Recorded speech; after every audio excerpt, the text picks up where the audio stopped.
নমস্কার, আমি Abhijit Das, মাইনেটেড YouTube channel এবং ওয়েবসাইটে সকলকে স্বাগত।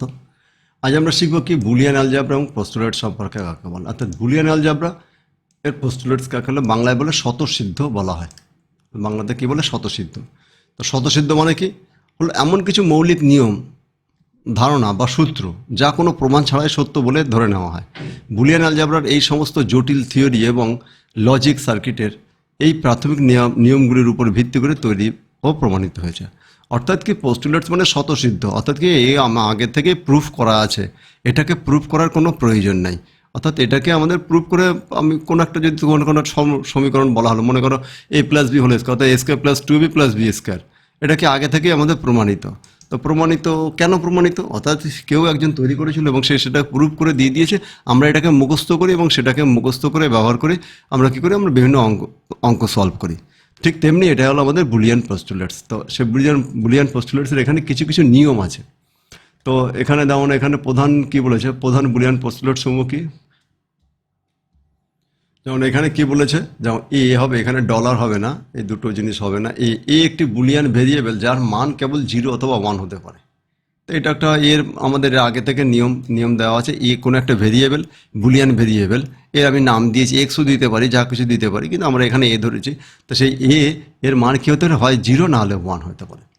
তো সেই 0-1-এর উপর ডিপেন্ড করে আমাদের কি সবার প্রথমে ল, সেই ল কি? ক্লোজার ল। অর্থাৎ বুলিয়ান ভেরিয়েবলের উপর লজিক্যাল অপারেশন অ্যান্ড অর চালালে যে ফলাফল পাওয়া যায় তাও সর্বদা বুলিয়ান সেট, অর্থাৎ 0 এর মধ্যে থাকবে। অর্থাৎ কি আমি বুলিয়ান যে কোনো ভেরিয়েবলের মধ্যে আমি যে কোনো অপারেশন করি না কেন, সেটা আবার বুলিয়ানেই থাকবে। অর্থাৎ অ্যান্ড এবং অর যে অপারেশন, আমরা অ্যান্ড অর কি, এটা হলো লজিক গেটস, এগুলো আমরা পরবর্তীতে পড়ছি। তো সেই লজিক গেটস সম্পর্কে আমরা যতটাই যাই করি না কেন, আমাদের সেটা কী হবে? আমাদের এটা এর মধ্যেই থাকবে, মানে সেই আমরা অ্যাপ্লাই করলেও আমাদের সেই বুলিয়ান অ্যালজেব্রার মধ্যেই থাকবে ওটাকে। তো আইডেন্টিটি ল, কোনো ভেরিয়েবলের সাথে 0 যোগ অথবা গুণ 1 গুণ করলে সেই ভেরিয়েবলের মান কোনো পরিবর্তন হয় না। অর্থাৎ দেখো অর, অর্থাৎ এ প্লাস 1 করলে এর সঙ্গে 0 যোগ করলে কি এই হয়, আবার এর সঙ্গে এ ডট 1 করলে এর সঙ্গে 1 গুণ করলে এই হয়। কিন্তু এটা আমরা ভেবো না যে এর সঙ্গে এ প্লাস 1 করলে 1 হবে, সেটা কিন্তু নয়। এটা অবশ্যই এর সঙ্গে 0 প্লাস করলে এ হচ্ছে, আর অরের ক্ষেত্রে এ ডট 1 করলে আমাদের এই হয়। কমিউটেটিভ ল অর্থাৎ বিনিময়ের ল কী আছে? আমাদের যখন দুটো ভেরিয়েবল থাকে, এ প্লাস বিকে আমরা বি প্লাস এতে হিসেবে লিখতে পারি, একইভাবে গুণকে আমরা কি এ ডট বিকে বি ডট এ হিসেবে আমরা লিখতে পারি। তো এটা আমাদের যেহেতু আমাদের যে বুলিয়ান অ্যালজেব্রা লজিক আমরা যেগুলো পরবর্তীতে পড়লে এগুলো ভালো করে বুঝতে পারবো কি, অর্থাৎ কি আমাদের এটা সাধারণ নিয়ম। অর্থাৎ আমি যদি 5 প্লাস 2 করি বা 2 প্লাস 5 করি, তার উত্তর একই পাবো। একইভাবে আমি 5 ইন্টু 2 করলাম আর 2 ইন্টু 5 পেলাম, উত্তর আমাদের একই আসবে। তো সেটাই এখানে আমাদের বলা আছে, সেই যে নিয়ম তাকে বলা হচ্ছে কমিউটেটিভ ল।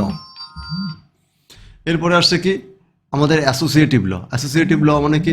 দেখো এখানে এ প্লাস বি ডট সি, এখানে 3 বা তার বেশি ভেরিয়েবলের ক্ষেত্রে তাদের গ্রুপিং বা বন্ধনীর পরিবর্তন করলেও চূড়ান্ত ফলাফল একই থাকে। যেমন এ প্লাস সঙ্গে বি প্লাস সি একটা গ্রুপিং ছিল, আমি সেটাতে কী করলাম? চেঞ্জ করে দিলাম, এ প্লাস বি আর আলাদা সি করলাম, তা করলে আমাদের একই আসবে। যেমন মনে করো আমি এই জায়গায় আমি যদি 1 2 3 করি, তো দেখো 1 2 3 করলে আর 2 আর 3 যোগ করে 2 আর 3 যোগ করলে 5 হচ্ছে, 5-এর সঙ্গে 1 যোগ করলে কী হচ্ছে? 6 হচ্ছে। ঠিক একইভাবে 1-এর সঙ্গে কী হলো? আমি 1 আর 2 যোগ করলে 3, 3-এর সঙ্গে 4 যোগ করলে 4 আর 3-এ 7। দেখো আমাদের উত্তর দুই দিকে একই আসবে। আমি এ বি সি এর জায়গায় 3টে সংখ্যা বসিয়ে দেখো উত্তর একই পাবে। তো অর্থাৎ এই যে নিয়মটা বলা আছে এটাকে বলে অ্যাসোসিয়েটিভ ল। এরপরে বলছে ডিস্ট্রিবিউটিভ ল, একটি অপারেটর অন্য অপারেটরের উপর বন্টন করা, অর্থাৎ কি একজন আরেকজনের উপরে বন্টন করা। অর্থাৎ বুলিয়ান অ্যালজেব্রা এই নিয়মে সাধারণত বীজগণিতের চেয়ে একটু আলাদা। এটা কি একটু আলাদা? যেমন দেখো এ ইন্টু বি প্লাস সি, এ ইন্টু বি প্লাস সি করলে কী হবে? এ গুণিত বি প্লাস এ ইন্টু সি। আর কী হবে? আমাদের এ প্লাস বি প্লাস, এটা সাধারণত বীজগণিতের নিয়ম। এখানে এর সঙ্গে গুণ করলে এ বি প্লাস এসি হয়, এখানে সেটাই আছে, কিন্তু এটা সাধারণ বীজগণিতের মতো নিয়ম। কিন্তু এখানে দেখো এ প্লাস বি ইন্টু সি করলে কী হয়? এ প্লাস বি ইন্টু এ প্লাস সি। তো এই দুটো কিন্তু সবই একই, দুটো আলাদা দেখলেও কী হবে? দুই দিকে যেহেতু ইকুয়াল টু চিহ্ন দুই দিকে আছে, অর্থাৎ দুজনের মানই একই, কিন্তু আমাদের রিপ্রেজেন্টেশনটা আলাদা এটা। তো এই ধরনের নিয়মকে বলা হচ্ছে আমাদের ডিস্ট্রিবিউটিভ ল। এরপরে অবশ্যই হলে কমপ্লিমেন্ট ল, অর্থাৎ উল্টো।